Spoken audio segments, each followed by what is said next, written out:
Afternoon, everybody, and welcome to our joint Zambia-London MDT/educational series. So the pre-agreed topic for today is about sickle cell transfusion and also DHTR and hyperhemolysis. I am hearing feedback from my own voice. Can everyone hear me properly? I can, but there's an echo. I Yeah. think, Enzo, could you mute your mics, please? Namuinga, Venzo, kindly mute your mic, please, Namuinga. Venzo.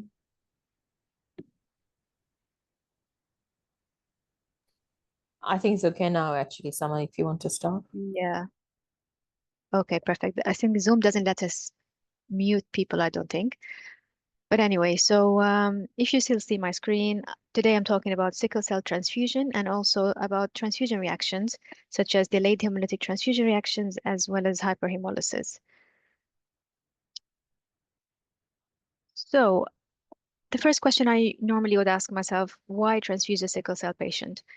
Well, because patients just have sickle cell, not all of them would be needing blood transfusions, but there are certain indications, and some of them are acute and some others are chronic. So if there's an acute indication such as a severe anemia, which is the drop of the hemoglobin from their steady state, or some end organ complications such as acute chest syndrome, which is one of the high mortality uh, causes, as well as acute stroke, particularly in children with sickle cell disease. Again, a cause of severe anemia such as aplastic crisis or parvovirus E19 induced aplastic crisis that requires blood transfusion, and another cause of severe anemia such as splenic sequestration or hepatic sequestration. But we also transfuse patients acutely if they are having preparation for surgery, such as elective surgery or even within the context of an emergency surgery preparation. So these are mostly the acute indications of giving a sickle patient a blood transfusion. However, we have a group of patients that are chronically transfused, and those are for, in particular, in pediatric primary prevention of cerebrovascular disease or stroke. Those are the children that and having a high risk of stroke with TCD velocities more than 200 centimeters per second. But we also transfuse patients chronically if they have had a previous stroke or a silent cerebral infarct, and we are trying to prevent recurrence, and that's called secondary prevention of sickle cell stroke. These are thankfully now a minority of our patients, but the majority of our chronically transfused patients are those that have severe disease phenotype where they end up not having good control with hydroxycarbamide, having multiple crises, requiring multiple ad hoc transfusions, and just overall have very severe disease. So these are the ones that also end up on a chronic red cell transfusion program.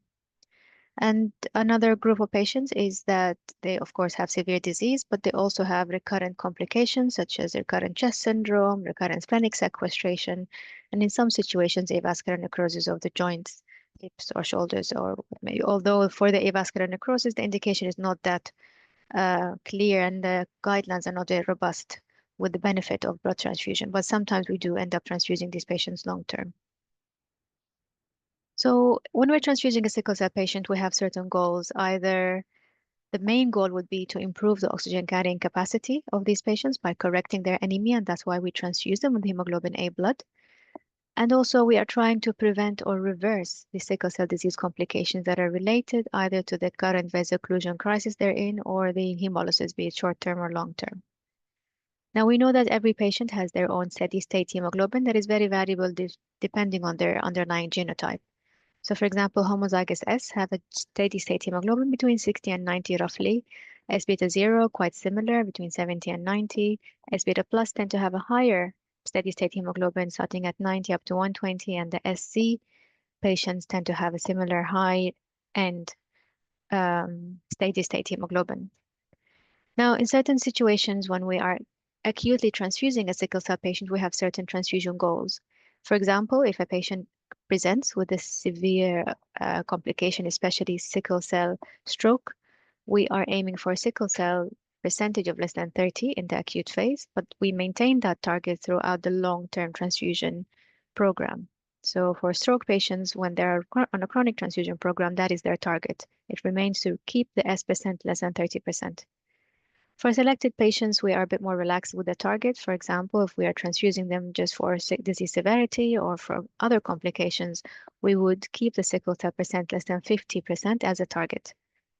But we're quite more prescriptive with the sickle cell stroke primary prevention or secondary prevention because we have clear guidelines for that.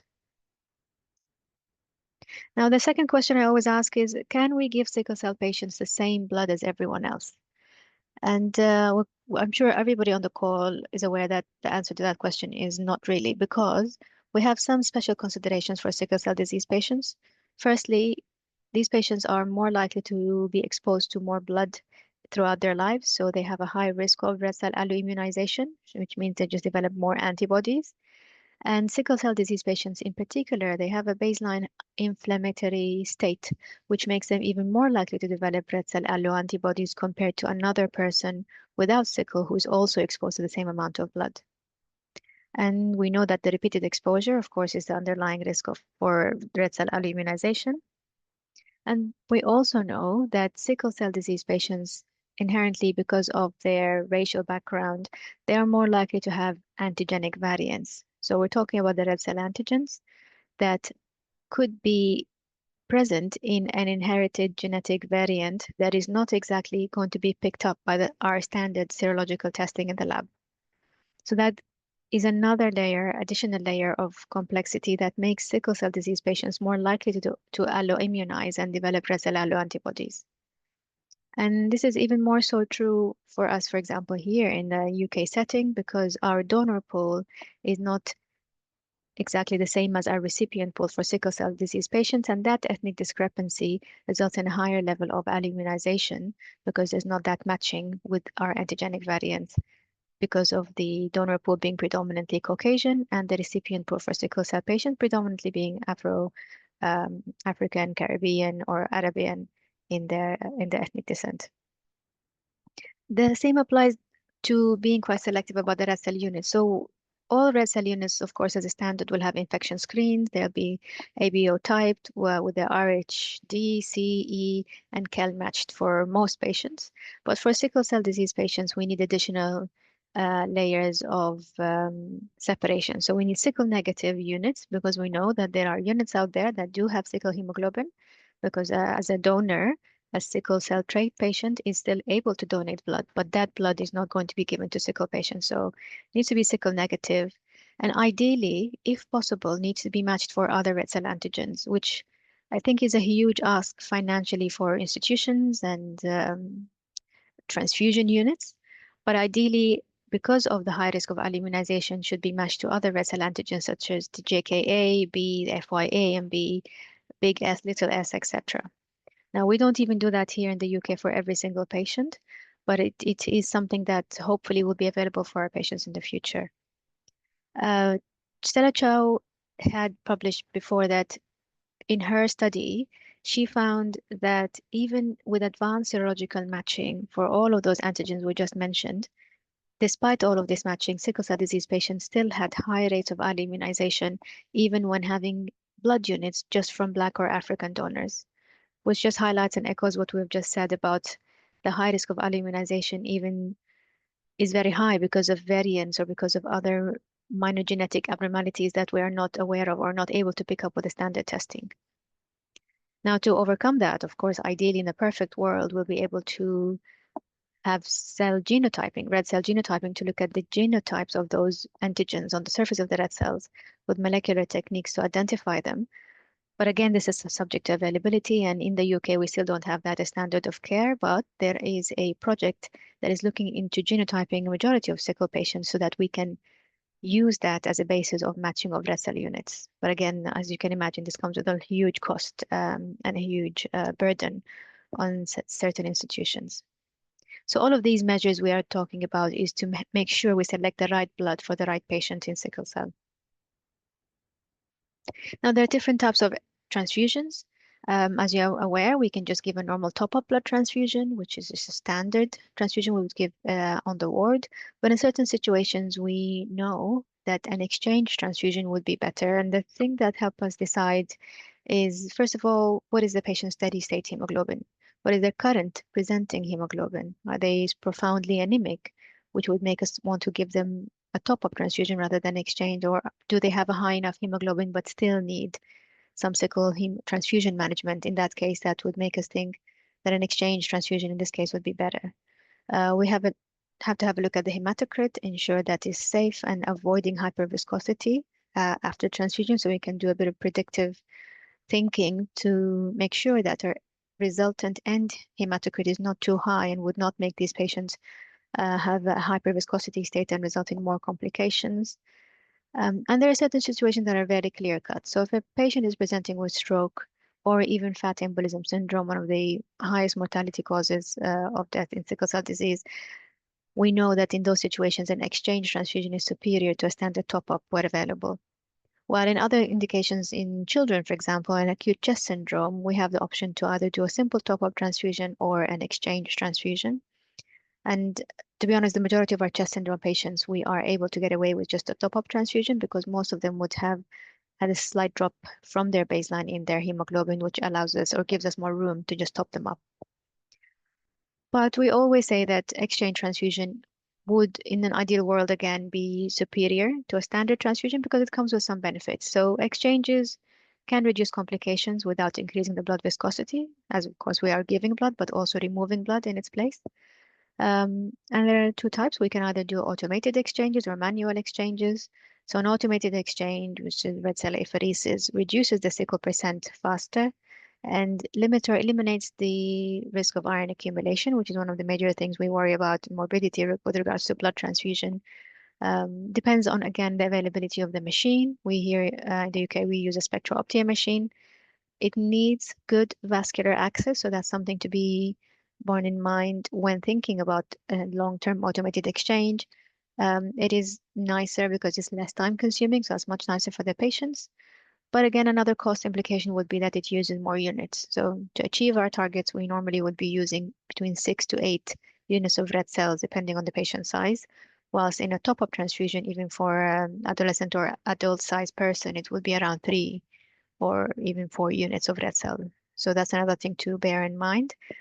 Manual exchanges, we still do them here, especially in an out-of-hours setting. We know they are effective.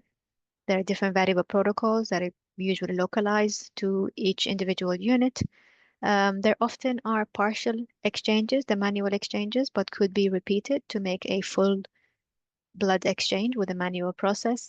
And again, similarly requires very good access and very close monitoring. So it depends on what the patient is presenting with, what their hemoglobin is, what their parameters are like, and what is available really, because sometimes there will be no automated and sometimes there'll be nobody trained to do a manual exchange. And I think that could be something that is limiting in terms of what we can provide for these patients. Okay, so I just wanted to quickly talk about some side effects or transfusion reactions really. ABO incompatibility or infected components, these are exceedingly rare for us here in the UK because we have very robust NHSBT screening of units of whatever red cell or white cell or platelet units, especially for ABO matching and for infection. But the only situation, or hopefully the only rare situation we can have this ABO incompatibility or infected blood component, especially ABO incompatibilities, we have the wrong blood in the wrong patient, which is an error in name or date of birth or an error in the typing of these units. And these are exceedingly rare because there are so many fail-proof processes put in place to prevent a wrong blood in wrong patient. However, if it does happen, that could present as a very high spike in temperature. Patients would be describing excruciating pain, having feelings of impending doom. And clinically, those patients would not have signs of fluid overload because we are comparing this to a person that, for example, has another transfusion reaction called TACO or circulatory overload because of blood products. And on examination, again, they would not have any signs of anaphylaxis. It would just be that they are in so much pain, high temperature, very unwell. And in some cases, because of the ABO incompatibility and the inflammatory response to this wrong blood in wrong patient, there could be a bleeding diathesis, there could be hypotension or even shock. And it is one of the causes of mortality, and therefore in the UK, and I'm sure in many places, of course, in the world, wrong blood in wrong patient is a never event. right? And if it does happen, it needs to have serious investigation and scrutiny into why this has happened. So that's one of the reactions. Another reaction, of course, I just talked about is the infected component, mostly in platelets rather than red cell units. And that's why one of the things we need to be looking at when we are transfusing, especially for nursing staff, is does the unit look cloudy? Are there any features of infection? Did the patient have a previous infection, or did they develop a fever after the unit production or unit transfusion only? So these are the kind of things that come into the thinking of what is the cause of a transfusion reaction. Another deadly one is anaphylaxis. So an anaphylactic reaction to the transfused units presents with either complete shock or just hypotension. Patients present having wheeze or stridor. The first thing is when we're suspecting an anaphylactic reaction because of the clear features is stopping the product immediately and treating the hypotension or the anaphylactic shock as per the local protocol, which most protocols will have. The resuscitation guidelines will have intramuscular adrenaline injections. Other things to consider would be bronchodilators, hydrocortisone, or even antihistamine like Piriton. As with any anaphylactic patient, the management would be going down the cascade of airway, breathing, circulation, and management as per the local protocols. And we see the anaphylaxis reactions in certain cases, such as very rare, although very rare, but the patients that do get anaphylaxis are those that have IgA deficiency and they don't have any IgA antibodies. Could also happen as a reaction to certain plasma proteins, whether it's cytokines or complement proteins, or even IgG or albumin. Very rarely, it could also happen as you are transfusing an allergen to an already sensitized patient. For example, somebody who's allergic to penicillin or allergic to nuts that is consumed by the donor, and the person is sensitized to that rather than being sensitized just to the blood product or to the blood cells, whether it's platelets or red cells, whatever it is. And rarely the transfusion of IgE antibodies from a donor to an allergen already present in the recipient. So a bit of the opposite. Their person is already coming. The donor units have already got the IgE antibodies and the person has the allergen present as a recipient. So that could result in a triggering of an anaphylactic reaction. So this is just an example of a flow chart of how to manage a transfusion reaction. And it is really a flow chart because the initial assessment of a patient having a reaction would be very similar. So how are they presenting? Fevers, rigors, what are their observations, tachycardia, hypotension, etc. Have they got any features of respiratory distress or any fatigue or nausea? So the first thing to do with whatever transfusion reaction we are suspecting is to stop the transfusion immediately. And then undertake a rapid assessment, checking the person's ID, because what we're doing here is we're checking that we've given the right blood to the right patient. So checking the patient ID against the label on the unit of blood product, and then assessing how compatible that is, and looking at the unit, is it cloudy? Has it got floating things? Does it look infected or not? And then doing the standard airway breathing circulation assessment as per any severely unwell patient. Now, if we deem that this patient has got a severe life-threatening reaction, we, of course, check if there's bleeding, we ask for help, we maintain good access and the standard as per this protocol. I don't need to go through all of the boxes. But if they are not deemed to be quite severe, we need to check, is it a moderate reaction with a fever temperature rise of more than 2 degrees or not? And if it is a milder reaction with only 1 to 2 degrees increase in the temperature, then we may be able to get away with just stopping the transfusion for some time, assessing and restarting at a slower rate. While if it is moderate, then we need to think about other causes such as transfusion related circulatory overload or even transfusion associated lung injury, which we need to be thinking about after we do our assessment. So hopefully you do have something similar to this in your setting. And if not, I'm sure it's going to be very helpful for ward staff or wherever patients are getting blood transfusions or other blood products to have a flow chart like this to be able to safely assess transfusion reactions in patients, sickle patients or otherwise. Now, one of the most important transfusion reactions we deal with in a sickle cell cohort because of the repeated exposure and the red cell alloimmunization is hemolytic transfusion reactions. And the one we deal mostly with is a delayed hemolytic transfusion reaction that typically occurs after 24 hours, at least after 24 hours after red cell infusion. Because we know if it occurs before 24 hours, we are dealing with an acute hemolytic transfusion reaction, which is typically going to be ABO incompatibility, and we just discussed that. So DHTRs, they can be potentially life-threatening, but can also be self-limiting in certain situations, but they need careful consideration. The typical time between receiving a red cell unit and having a DHTR is between 7 days to 28 days post-transfusion. And most patients present just after the 7 days mark, 10 days or 13 days post, depending on the degree of hemolysis. It occurs mostly in patients that have had a previous transfusion and have been immunized, like sickle patients, or those that have been immunized and developed antibodies via pregnancy. Patients usually present with a severe anemia that is acute in its nature. They could have a reticulocytopenia that is paradoxical, but most of them would present with a reticulocytosis within the context of a DHTR.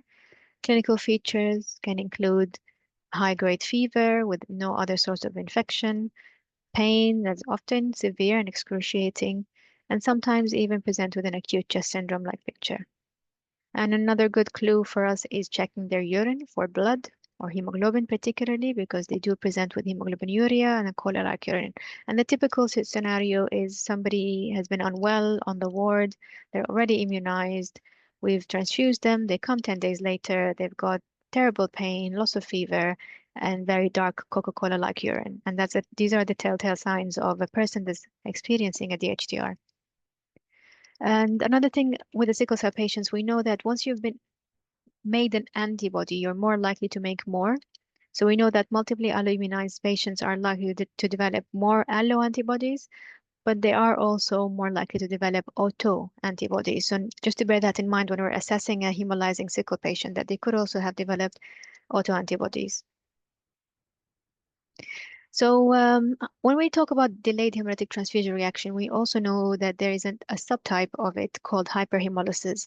And all that it is that in hyperhemolysis, it is a more severe, exaggerated immune response compared to DHTR. So in delayed hemolytic transfusion reaction, we have a recipient who has developed a red cell alloantibody against donor blood cells.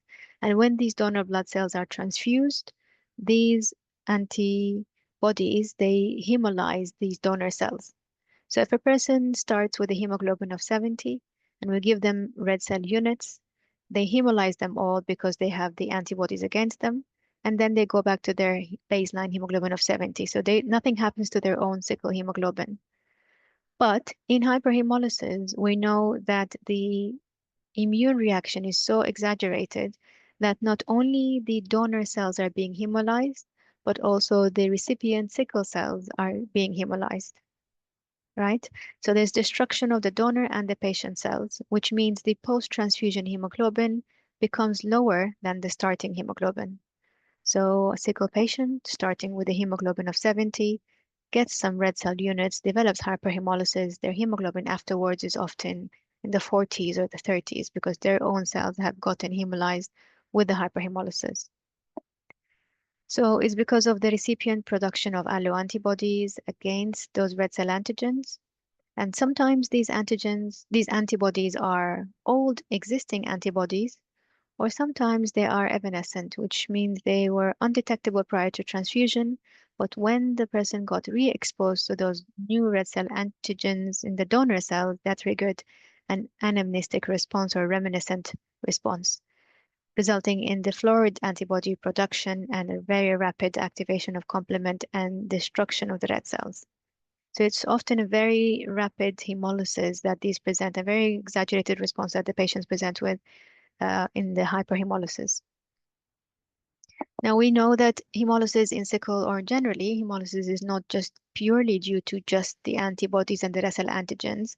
There's a huge component from the complement pathway, and there are also some splenic pathways involved in the red cell destruction.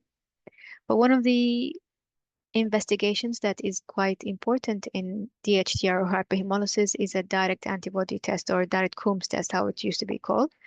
So in DHTR, we see that the DAT is often positive because there is coating of the red cell antigens with the existing antibodies. So that gives us an idea that this is an immune hemolysis.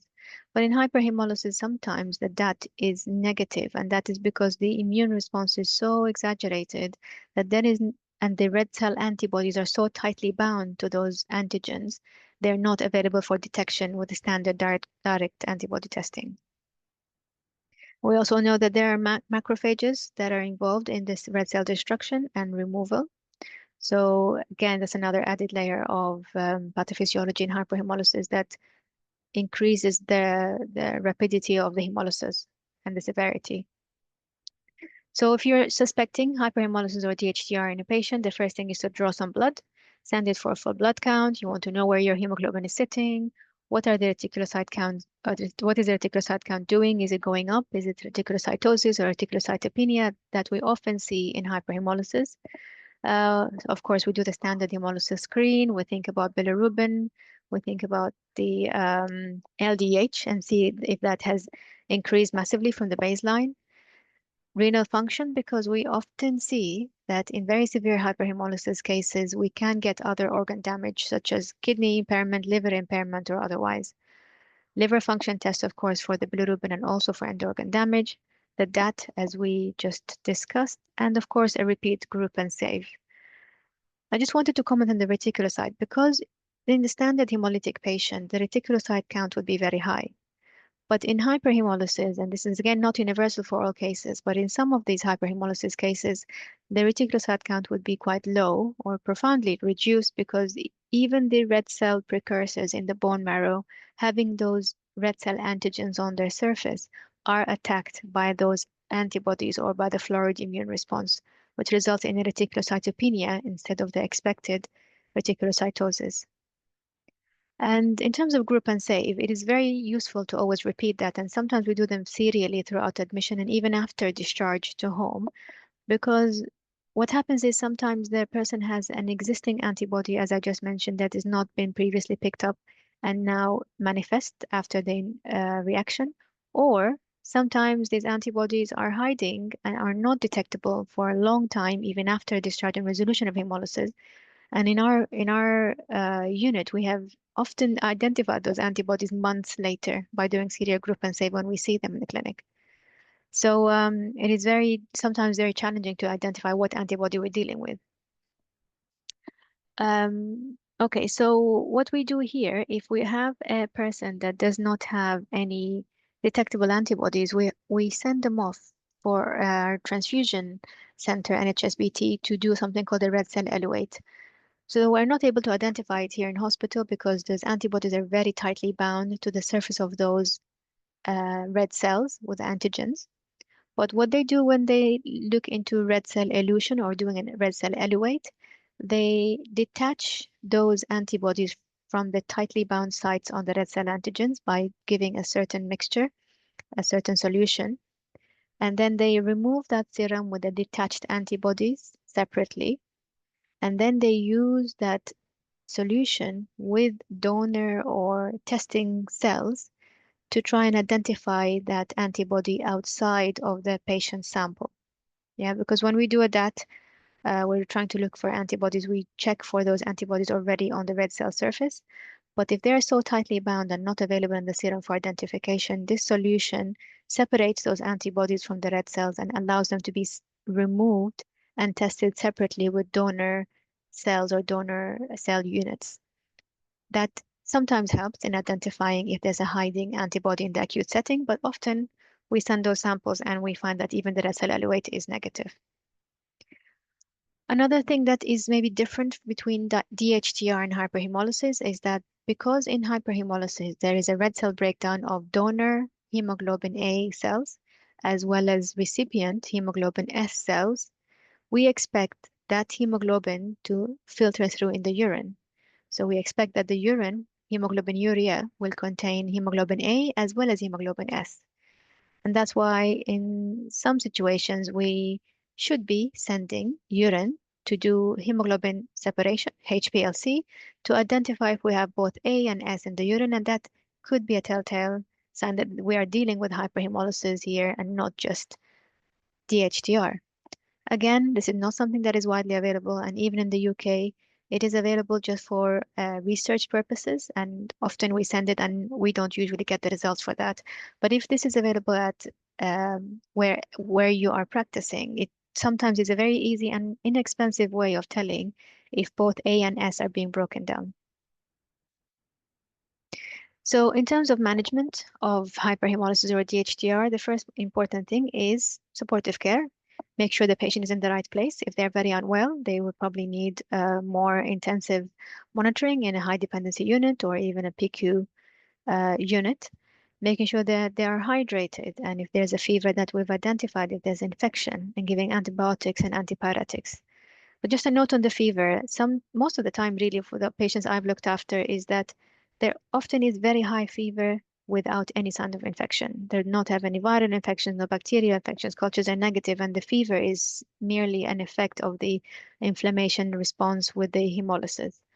But if it's very difficult to tell acutely, so we almost would always be covering these patients with antibiotics if they are febrile, especially in the pediatric setting.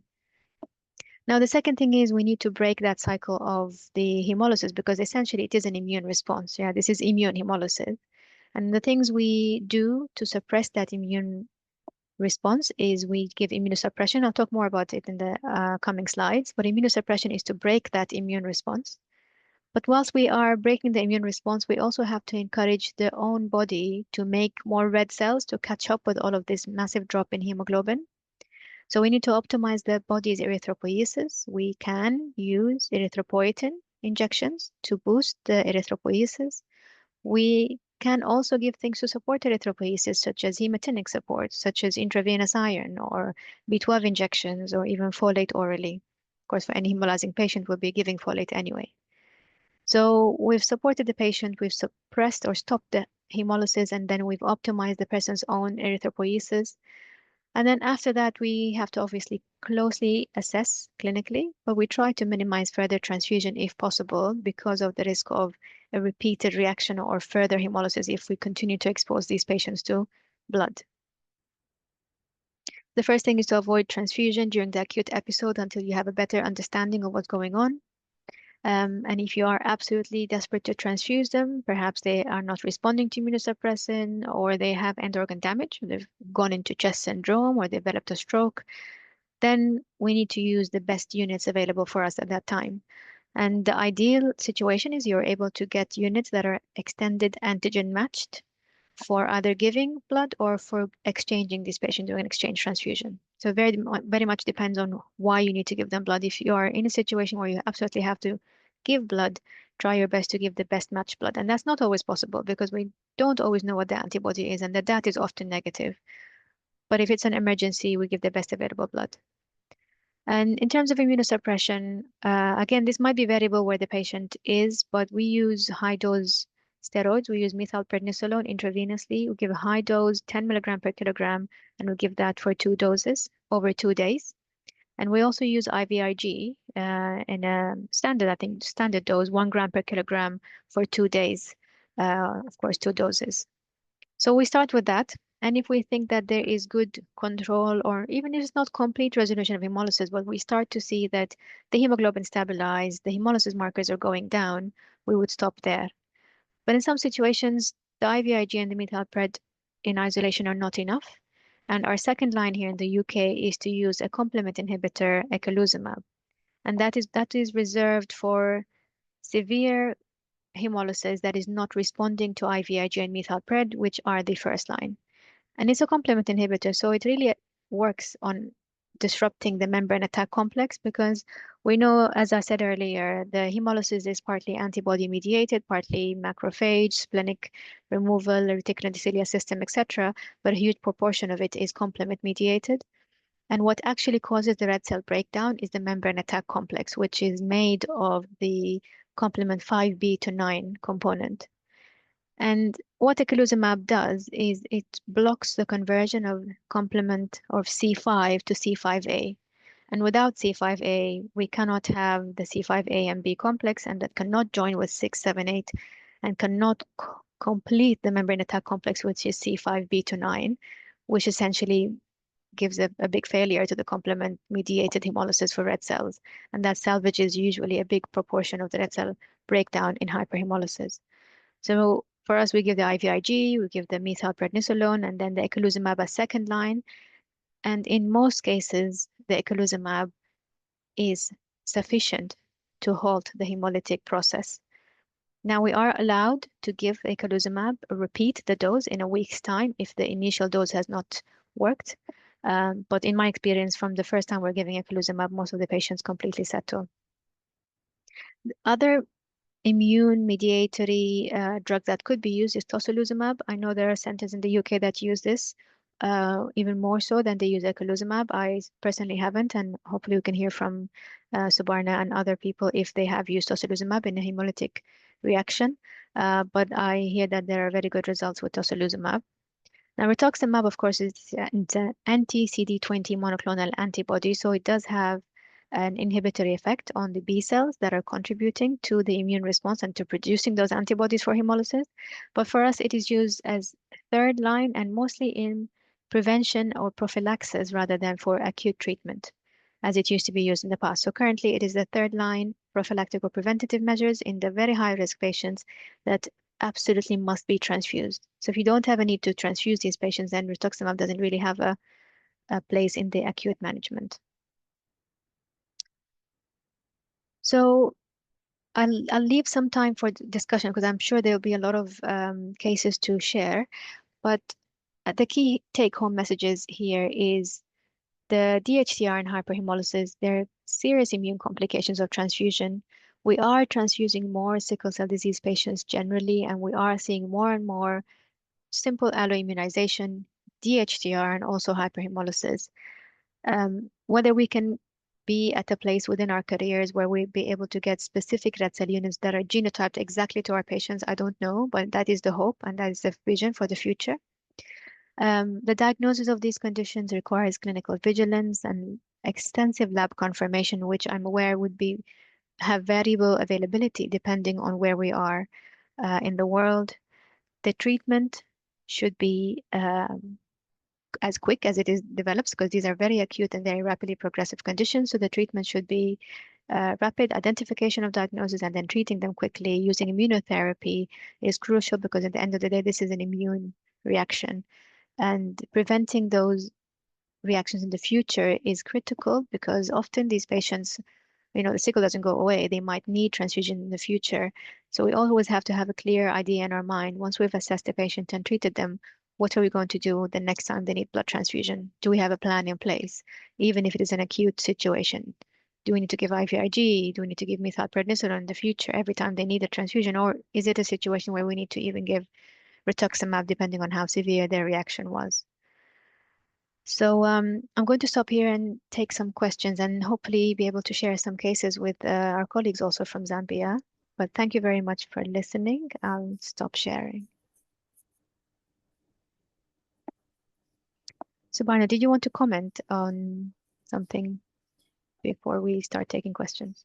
No specific comment, but other than the fact that it'd be interesting to see how clinicians in Zambia are, how they approach a patient who has got, when they suspect, hemolysis, and they suspect that this could be transfusion-related hemolysis. And I think that we had a discussion about potentially looking back at these transfusion-related hemolysis cases, but we will do that at a future, at a future meeting of, MDT like this. I know that I'm conscious that people have been extremely busy and not been able to manage to get hold of that kind of information. So I was, so if you get a patient, maybe a 10-year-old who is admitted to your hospital in Zambia, and you suspect that they are hemolyzing, how do you normally manage a hemolytic patient how do you determine whether this patient's hemolyzing as a result of, let's say, you know, the hemolysis in sickle cell obviously would be many different things. You know, so it'd be interesting to understand your kind of thought process about that, I guess. I mean, from my point of view, the things that I would certainly think would be even acute pain, I guess, can cause hemolysis, isn't it? Or malaria in the Zambian setting could cause hemolysis, past history of transfusions, etc. Yeah, so it'd be interesting to see how you guys, what is your approach, if anyone wants to comment on it. Certainly from what you've said, Summer, I mean, there are some patients we see who haven't, who you clearly, they are hemolyzing, they've had a history of transfusion, they're hemolyzing, but that you cannot find any antibody at all, but you can see that they're hemolyzing away and they clearly have got intravascular hemolysis, and they're reticulocytopenic, as you've mentioned. So clearly they are sometimes, you know, disproportionately jaundiced, and yet you know, you look for antibody and you can't find it, you know, and it's very difficult to manage these cases. I mean, obviously acutely, if you're lucky enough to get your hands on immunosuppressive agents, of course you throw everything at them. And then the question becomes, how do you manage a future transfusion episode, particularly with these cases, you know, when there isn't a offending antigen that you can avoid in future transfusions. And I guess some of these transfusion-related delayed hemolytic transfusion reactions, the ones that we don't identify antibodies, as you mentioned, you know, is likely to be other rare antigens that we just cannot type for just now. Maybe, I don't know what happens with those, or is it all complement mediated and actually not alloimmunized, sort of the traditional alloimmunization IgM mediated, or whether it's, you know, it's difficult to know exactly what goes on with some of these very rare patients. But I mean, obviously every time you want to transfuse them again, for whatever reason, you have to be extremely careful, and presumably nobody will be brave enough to give them transfusions without giving them preemptively more methylprednisolone and so on, intravenous immunoglobulin. Absolutely, yeah, very challenging. I don't know, Tilo or anyone from the Zambian team, do you want to tell us how you manage? Yeah, I'll start, and I'm hoping that maybe Dr. Joe Mwanza and Dr. Felix Sakala can also come in, because of course they're also set up in a different setting with some level of resource different from maybe UTH. But firstly, I think in terms of the hemolytic patients that we have, the hyperhemolytic patients, and I am hoping that when we do the audit, this is actually going to come out, is that not all of them, or a small percentage, are, yes, post-transfusion, but some of them actually already come in this hyperhemolytic state. But one of the things that we lack is really the quick lab support to quickly determine what is going on. Is it an infective process? Is it just the, as you've mentioned, some of the inflammatory process that's going on? What exactly is going on? So most of the time, our diagnosis is actually heavily clinical. So based on what has come out in the history and probably some just basic investigations from a full blood count, the quickly lowering HB, and also the urine analysis. So it's really heavily clinical at first setup. And then in terms of management, due to cost, most of the time we do start with methylpred, because it's much cheaper than IVIG and easier to source than IVIG. But we've had 1 or 2 cases that we've had to go to IVIG. In fact, there was one patient who came in with malaria, actually induced hemolysis. So methylpred didn't seem to work, so we had to go to IVIG. So I'm actually looking forward to what the data will show concerning the landscape of hemolysis. Yeah, so maybe Dr. Joe Mwanza, Dr. Felix Sakala, who wants to go first? So Dr. Joe Mwanza is from ADCH, Ndola, and then Dr. Felix Sakala is in Mansalwapula. So it's also in the northern side. Joe, Felix? Anyone? Good afternoon, Dr. Taylor. Good afternoon, everyone. Joe here. Go ahead. Yes, yes. So, for Ndola, it's actually ways in terms of making diagnosis. So it's pretty much just clinical. The worsening jaundice, the dark colored urine, and your dropping HP. So what we usually do is just supportive therapy. We have challenges in getting methylpred, but for a few patients that we manage to get, we use methylpred.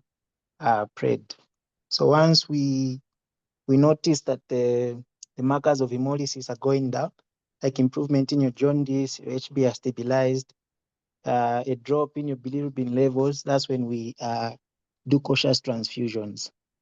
Yeah, I think that's pretty much that we're able to do for the patients. We're unable to do LDH for those who are not on NEMA, things like haptoglobulin, a challenge. And I think we've never used IVIG on any of the patients so far. Mhm. All right. Thanks, Joe. Felix? Good afternoon, Dr. Siame, and good afternoon, team. Am I audible? Yes. Okay. Thank you so much. The spectrum of patients we get here, especially those with sickle cell disease, they tend to present with febrile illnesses, and the commonest one in our setting being malaria, leading to anemia. So most of the transfusion reactions we get are often febrile hemolytic transfusion reactions.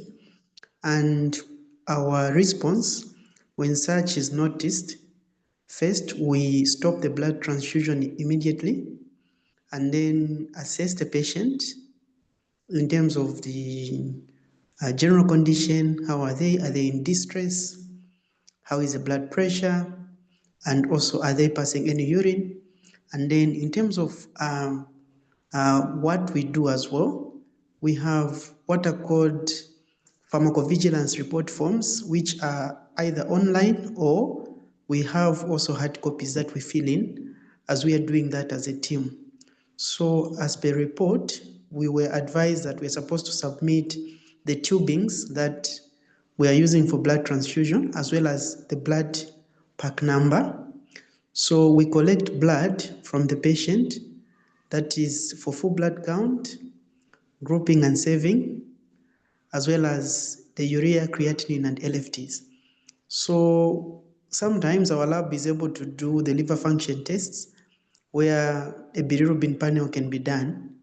And also we submit samples for urine. We have electrophoresis that we use for patients, but we do not, actually it's new to me that you can even submit for urine. I think it's one of those that we need to follow up. And then in terms of the acute management, if they have fever, we give some antipyretics. If they are exhibiting concomitant signs suggestive of allergic reaction, what we have at our disposal here is mostly IV hydrocortisone. We do not have methylprednisolone. So in such cases, mostly we use hydrocortisone. And then if they are exhibiting other symptoms, apart from the hemolysis, some will have a mixed picture. We give them antihistamines. I think that's pretty much what we do here at Mansa General Hospital. Thank you so much. I submit. Thank you, Joan and Felix. That's really elaborate. Back to you, Sama. No, thank you everyone for sharing. I think it's very interesting, and I just wondered if you have been in a situation where these methods available were not effective, or where you, for example, needed to transfuse carefully and still had more reaction. What would you still give more steroids then, or sounds like that's what's mostly widely available for everybody? Yeah. So mostly it's steroids, cautious, and being managed in an ICU setting. Yeah. Very good. I wondered if anyone had any questions. Anyone from the call that wanted to ask anything or share a case? Maybe as the others are raising their hands while my mic is still on.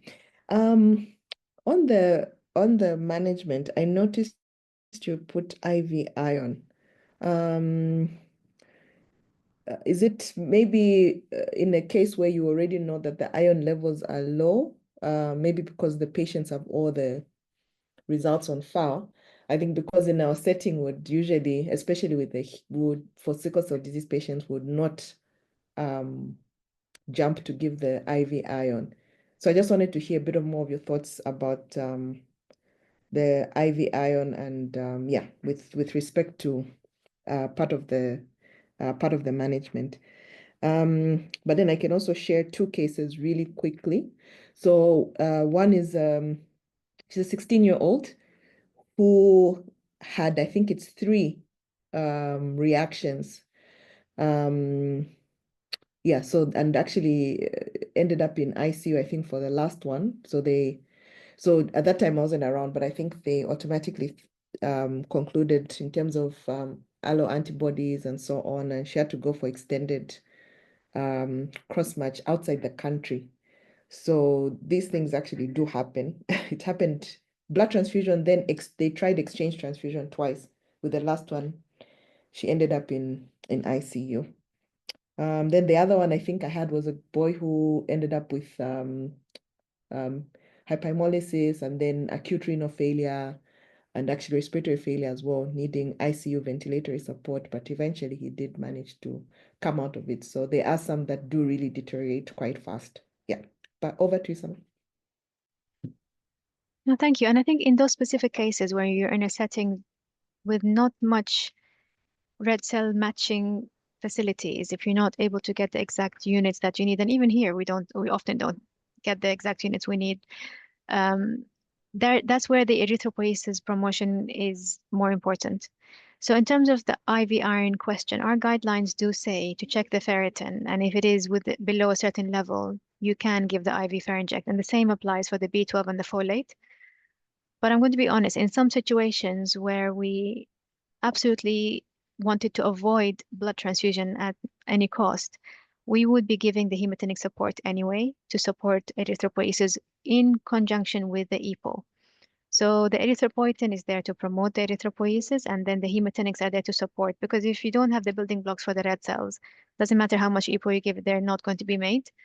So the folate is automatically there for any hemolyzing patient, of course, and then we give the B12 injections and the IV iron if we're absolutely trying to avoid red cell transfusion by giving the EPO to promote that production. But our guidelines do say to check the levels of all of these hematinics, and if they are deficient, to replace them. Okay. Thank you. No, thank you. And I think it's something that's probably I don't know what it is like in terms of cost at your end, but I assume it's cheaper than IVIG, or, if you don't have access to immune medications, then maybe IV iron is more accessible and less expensive. Yeah, it is. Perfect. Okay, any other comments or questions from anybody on the call? Or cases you want to share with us how you managed?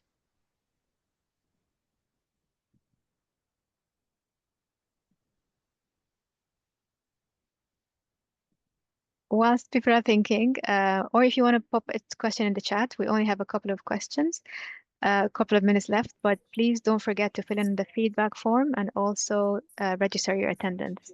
I have a question, Sama. I can't raise my hand for some reason. Okay, go for it. So I'm interested, Tilo, in your definition of, I know that you've said there are patients who are hyperhemolyzing, but not all of these patients necessarily, you feel, have had history of transfusion. And I know that you're going to do the audit to check.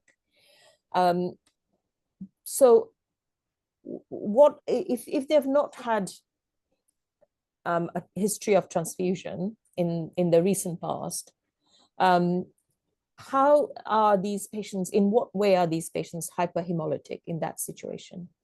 Is that because they are, and what is the rationale for immunosuppressing them at that situation? So for example, if you've got a patient who's got malaria and you are immunosuppressing them with, let's say IVIG or methylpred, isn't there a risk of making things worse because they've actually got an infection on board? So I'm just curious about the about why necessarily would, in the absence of a transfusion history, because I'm not, as far as, I mean, of course, every country is so different. So it's very difficult to extrapolate our experience to that of yours. But in my experience, I haven't seen, I mean, I've seen a lot of hemolysis in sickle cell patients, but what we would typically call hyperhemolysis, or let's say hemolytic transfusion reaction, would only happen in the context of transfusions. It wouldn't happen otherwise. And I'm not familiar with the protocol of using immunosuppression in a non-transfusion hemolysis context, is what I'm trying to say. Yeah. Am I kind of being, do you know what I mean, Tila? No, I do hear you. So the patients would, so like the malaria patient, for example, I mentioned, had severe malaria, anemia as a past reaction, and then presented with this sort of hyperhemolytic picture. Sure. Understood. Yeah. And I was actually having this discussion with, I think one of the registrars, I think, I can't remember who I was, and I was like, we need to go back to what we are defining as hyperhemolysis in the context of sickle cell disease and transfusions. Because I think what now the team is coining in terms of hyperhemolysis is based on the fact that, yes, a patient would have blood transfusions in the past, but most of the time, more than even the 28 days and so on, but they come in with this picture. And with as Joe had mentioned, it's a lot of things is really clinical. The worsening jaundice, the HB, you can literally see it dropping. You may be able to do some other, tests here and there, but it's largely very, very clinical. So I think with the audit and even with the team coming in September, it would be good for us to clearly just talk about Yeah. Yeah. I hear you. Yeah. Yeah. It'd be good to have a discussion, I think, in September about maybe definitions. Yes. And kind of having if together we could maybe think about, and of course, it'd be very, very good. And I don't want to put pressure on you, Tilo, at all, but it would be helpful to have at least 1 or 2 cases that you go back and see what there was, because I don't want, it's to me, I feel that we can manage some of these patients. I'm not saying all of these patients, maybe, and I, again, completely taking on board that I'm, a complete alien in your situations, but whether immunosuppression is the way forward in this kind of situations is something maybe we can readdress, is what I'm saying. Okay. Yeah, perhaps we can just maybe do a very simplistic way of stratifying these patients with what is available on the ground there, and just put in some Absolutely. basic guidelines. Yeah. Because you have reticulocyte counts as well, don't you? So it will be, for example, for us, reticulocytes are very, very helpful, especially if they're low.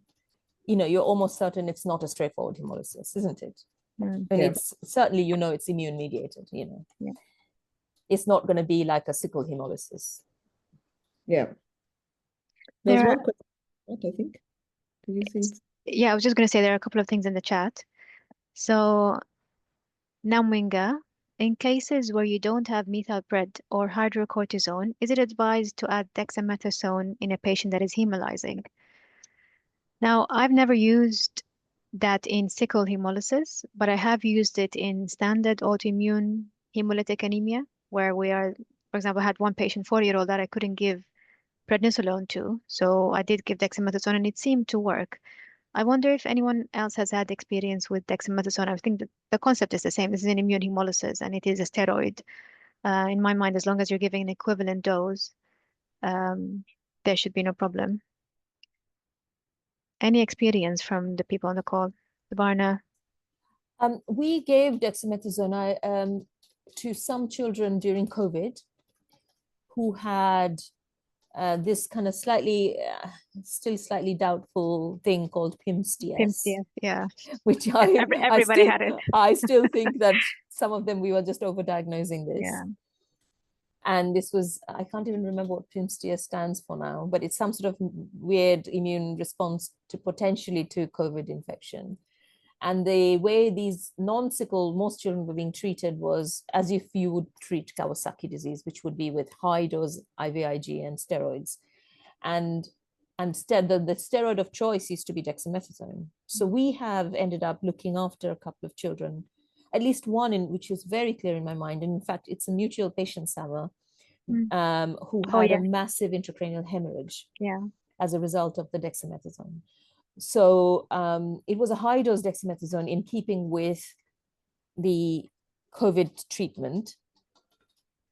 And of course, we all know that particularly in children with sickle cell disease, they do have difficult cerebrovascular circulation, which is not going to be normal. And they are susceptible to posterior reversible encephalopathy syndrome. I've seen that also in COVID. Somebody who had COVID was given dexamethasone and had PRES. So I've seen bleeding and I've seen posterior reversible encephalopathy syndrome with dexamethasone.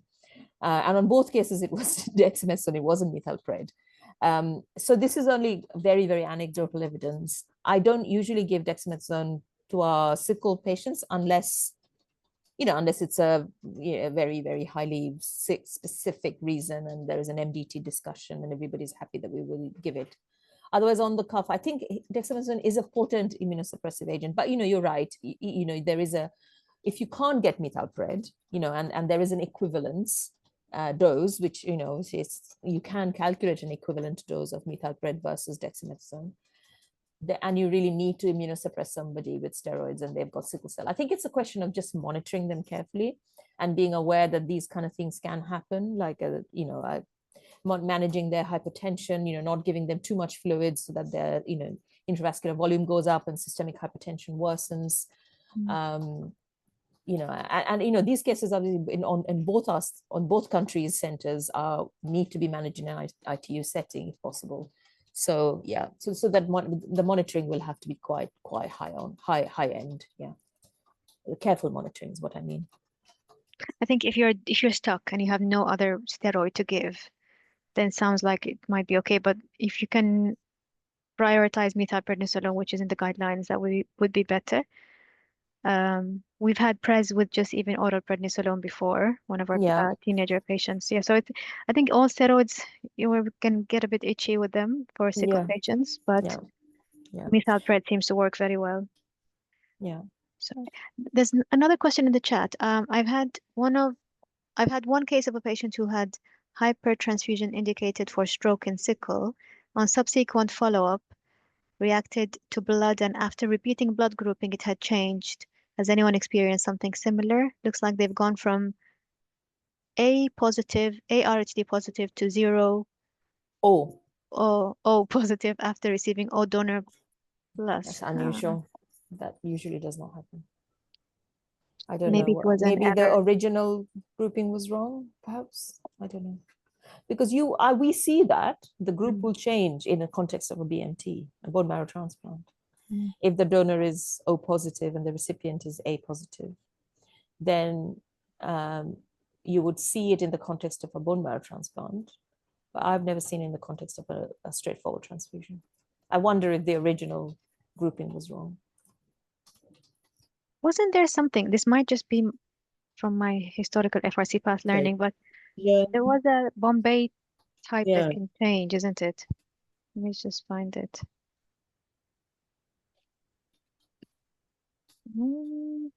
Wasn't there I think the Bombay could change, but So Bombay could change. Yeah, could I might possible. be wrong. This Yeah. is I But this is can't A, remember isn't the it? Bombay thing. It Bombay is possible. B. Yeah. But I think in this situation, it's probably just one of them is incorrect, really. Most likely. Okay, excellent. Any other questions or comments before we close? If none, please do fill in the feedback forms, and we will meet again on the third Monday of next month. Thank All right. you. Thank you very much, everybody. Thank you. Have a lovely afternoon. Thank you.